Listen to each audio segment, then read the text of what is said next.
Vous êtes l'heureux détenteur d'un PVT Canada, alors félicitations! Le Canada offre de multiples opportunités, à vous de les saisir. Julie, Sharon, Rémi et Marilène vous donnent conseils et astuces pour bien préparer votre projet. Quand vous obtenez votre PVT, vous avez 12 mois pour partir au Canada et lorsque vous arrivez sur place, vous avez 24 mois pour en profiter. Dans le cadre du PVT, vous avez accès à toutes les provinces et à tous les territoires et vous pouvez occuper toutes sortes d'emplois.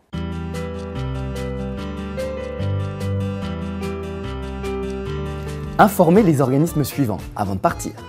Pôle emploi, impôts, retraite, la poste et la banque. Autre point important, allez faire votre permis de conduire international à la préfecture de votre domicile. Alors, avant de partir, il est vraiment important de faire un bilan médical. Regardez que tout va bien, vos yeux, vos dents, etc. Et aussi que tous vos vaccins soient à jour. Avant de partir, pensez à scanner votre billet d'avion, vos diplômes, votre carte nationale d'identité.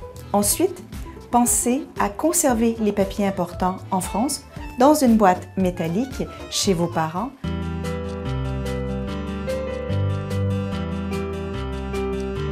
Au moment d'arriver au Canada, vous devez être en mesure de présenter 4 documents. Premier document, votre lettre d'introduction.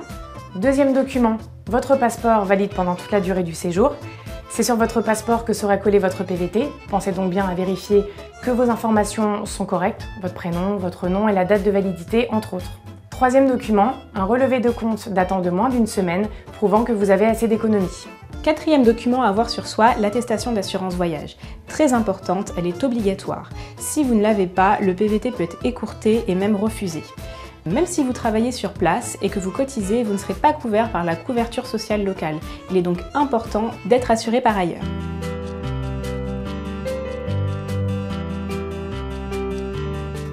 Les autorités canadiennes exigent que vous ayez au moins 2 500 $ d'économie, soit environ 1 900 €, au moment d'arriver sur place. C'est un minimum requis, mais en fonction de vos habitudes et de votre projet, c'est à vous d'estimer au mieux votre budget. Avant votre départ, ouvrez en ligne un compte bancaire. Ainsi, dès votre arrivée, vous aurez accès à vos moyens de paiement.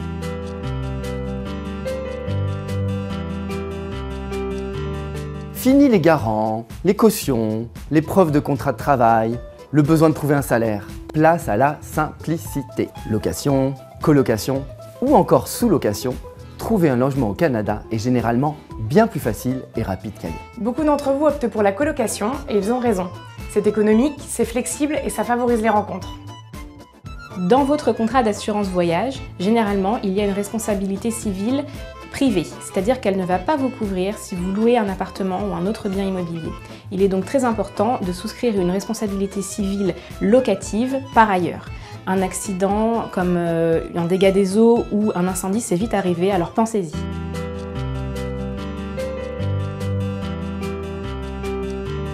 Avant d'apporter votre portable, vérifiez qu'il est compatible, s'il est triband. Faites débloquer votre téléphone portable.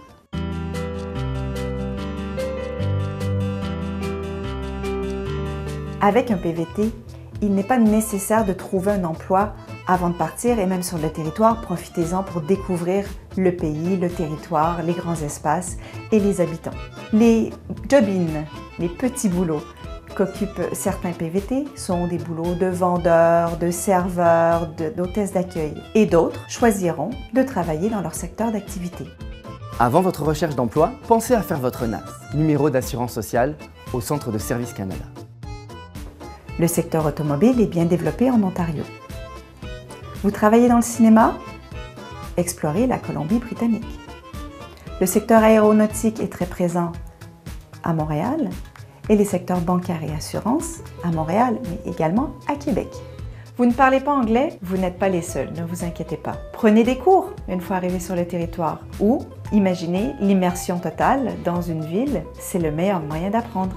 Vous allez devoir convaincre vos futurs employeurs en 10 ou 18 secondes par écrit. Alors, comment faire votre CV?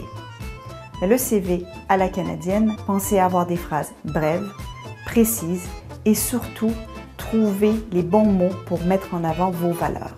Une réalisation est un exemple chiffré et qualifié de votre expérience. Des mots concrets qui vont attirer l'attention de l'interlocuteur qui souhaite vous rencontrer. Des noms d'entreprise, des noms de pays, des noms de technologie, c'est super.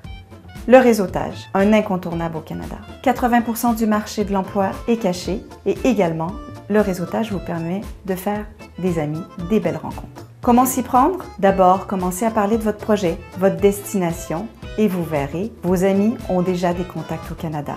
Ensuite, contactez ces personnes. Ça vous permettra de mieux connaître et mieux appréhender les différences au pays et qui sait, dénicher votre premier emploi.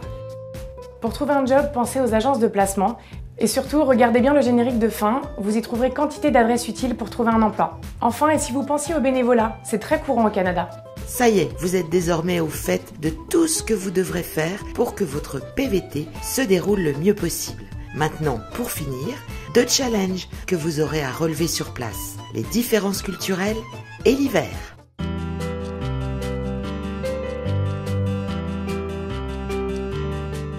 Les différences culturelles passent par une bonne communication. Comprenez les enjeux interculturels, qu'ils soient personnels, professionnels. Quand vous arrivez au Canada, tout le monde va vous tutoyer. Ne prenez pas ça comme un acte familier, vous ne devenez pas amis automatiquement. Le Canadien n'aime pas les conflits. Évitez les grands débats lors de dîners entre copains.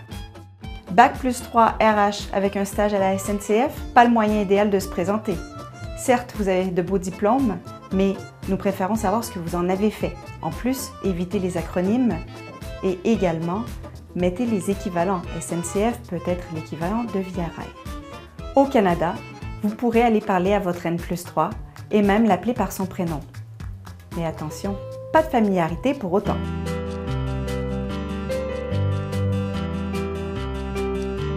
C'est sûr, au Canada, il fait très froid, mais il ne faut pas en faire un drame.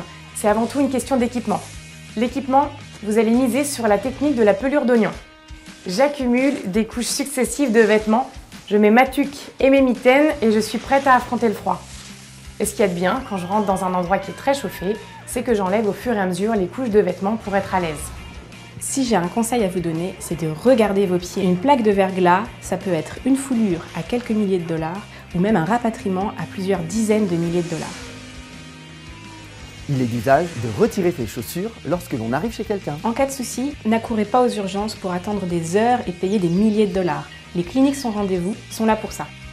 Au Canada, pour vous dire au revoir, on vous dit bonjour. Vous êtes invité à dîner? N'arrivez pas le soir, c'est l'heure du déjeuner au Canada. Attention, au Canada, le service n'est pas compris.